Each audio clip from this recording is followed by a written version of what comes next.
E ele chegou, o primeiro escritor de língua portuguesa a receber um prêmio Nobel, pisa finalmente em solo catarinense. A cidade não poderia ser outra, Florianópolis, que tem forte ligação com a terra natal de José Saramago. Na terça-feira, primeiro dia do escritor na ilha, uma tarefa árdua para um senhor de 76 anos. Uma entrevista coletiva num hotel do centro da capital que durou mais de 2 horas. No dia seguinte, uma sala da biblioteca repleta de professores e alunos de letras da universidade, aguardando o mestre, autor de mais de 30 obras. Numa conversa informal, alguns assuntos polêmicos. O escritor disse que os 500 anos do Brasil não são tão comemorados em Portugal e, como português, assumiu a culpa por parte do extermínio dos índios, mas avisou: vocês terminaram de matá-los. Matámos muitos índios, mas depois vocês continuaram a matá-los.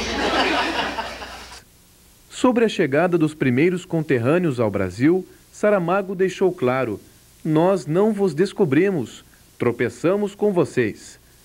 E afirmou também que o processo de invasão de um povo por outro ocorre desde o início da humanidade e que desde lá o homem invade e é invadido, mata e é morto. Saramago disse ainda que identidade é processo e não estado, mas que não se perde nunca, e sim se modifica. Mas o escritor não acredita em fases para as obras. Quando tem mais alguma coisa para falar, escreve um livro novo. E à noite, o momento mais esperado, a cerimônia de entrega do título de doutor honoris causa. A condecoração é a 22ª que Saramago recebe pelo mundo inteiro. Em nome da Universidade Federal de Santa Catarina, eu, Rodolfo Joaquim Pinto da Luz, na forma estatutária e regimental, concedo ao escritor José Saramago o título de doutor honoris causa, em cujo diploma constam os seguintes dizeres: a Universidade Federal de Santa Catarina, por resolução do Egrégio Conselho Universitário, outorga ao escritor José Saramago o título de doutor honoris causa em reconhecimento à sua relevante contribuição à literatura portuguesa e mundial. Autoridades na mesa, o escritor recebe a medalha e a borla do reitor da UFSC, Rodolfo Pinto da Luz. José Saramago agradece e diz que se sente honrado. Em seguida, o discurso, quase 10 páginas, lidas em cerca de 40 minutos, acompanhadas com atenção pela plateia. Logo depois, a apresentação do coral da UFSC.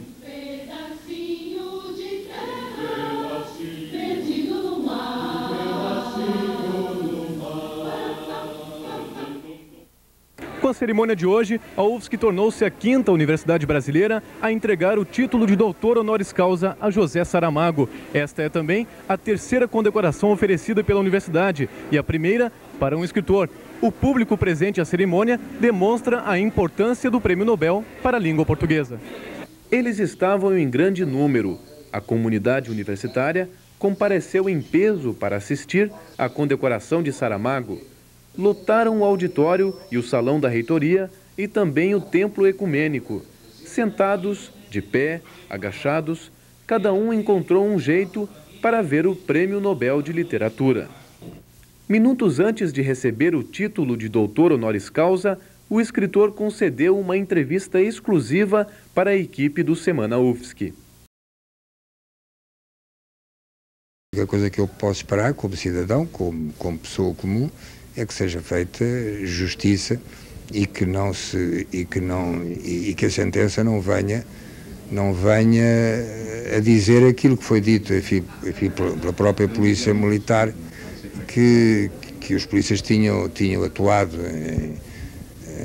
em legítima defesa. Imagina, de um lado, uma quantidade de pessoas praticamente desarmadas, a não ser que também sejam consideradas armas perigosas as pedras e os paus, e do outro lado, armas de fogo rápido e até, como, enfim, digamos, como se sabe, muitos dessas pessoas, tanto os feridos como os mortos, não só foram atingidos por balas, como foram também atingidos por machete, porque há feridas que não são causadas, havia feridas que não eram causadas por balas, que eram golpes profundos, e eu vi até, porque um ano depois, ou 2 anos depois da matança, eu fiz parte do Tribunal Internacional de Opinião Pública justamente para o julgamento dessa matança em Eldorado dos Carajás.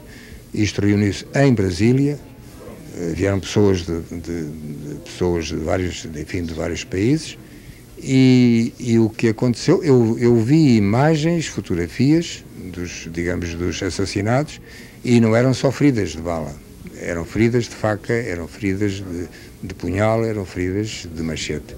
Isso tem que ser, não venham dizer que a polícia militar ou qualquer outra polícia que está acostumada a ter sempre razão, que agiu em legítima defesa. Isso é a mesma coisa que uma criança, enfim, mal educada me ameaça com um pontapé e eu agredi-la como se ela fosse um monstro perigoso.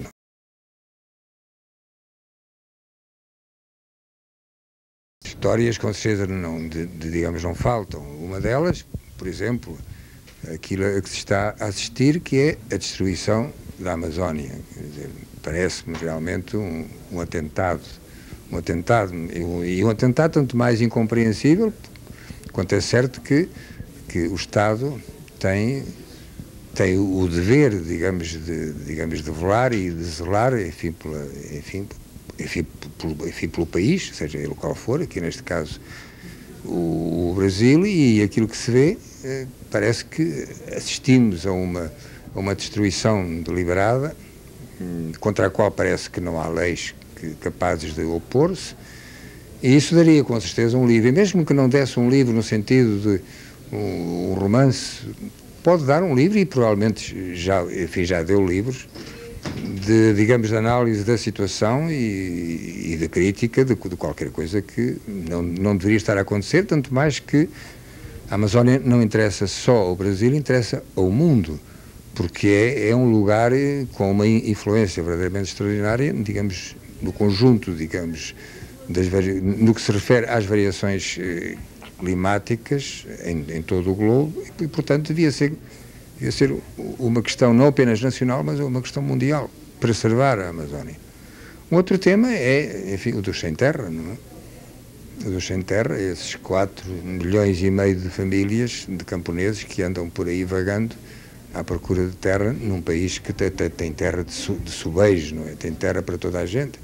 Portanto, isso também daria um livro. Mas muitas coisas mais poderiam dar um livro, e certamente o dão, não é? As deslocações de pessoas que vêm de várias regiões do país em direção às grandes cidades, tudo isso são temas que podem ser temas literários, mas que, sobretudo, começam por ser questões sociais graves. Pensamos que uma universidade num estado pequeno, numa cidade pequena, tem de ser forçosamente, ou teria de ser forçosamente, uma universidade pequena. Mas verifica-se isto, que num estado que é um dos mais pequenos estados do Brasil, o estado de Santa Catarina, numa cidade como esta, que não é uma metrópole, claro está, encontra-se uma universidade que, não sendo ela, digamos, da dimensão de outras de grandes cidades, tem uma dimensão intrínseca que já não tem que ver nem com o espaço que ocupa, e também, podia dizer-se, também não tem que ver diretamente com o número de estudantes, ainda que 26 mil estudantes numa universidade como esta, em um lugar como este, é de facto importante, mas é sobretudo pelo conjunto e pela complexidade dos estudos, e pela impressão com que eu fiquei da seriedade com que tudo isso está a ser feito aqui, e portanto, a única coisa que lhe posso dizer é isso, é uma visita rápida que, por um lado, leva imagens superficiais, que são as da cidade e as do lugar, mas que, por outro lado, me causou uma impressão profunda no que se refere ao mundo da universidade.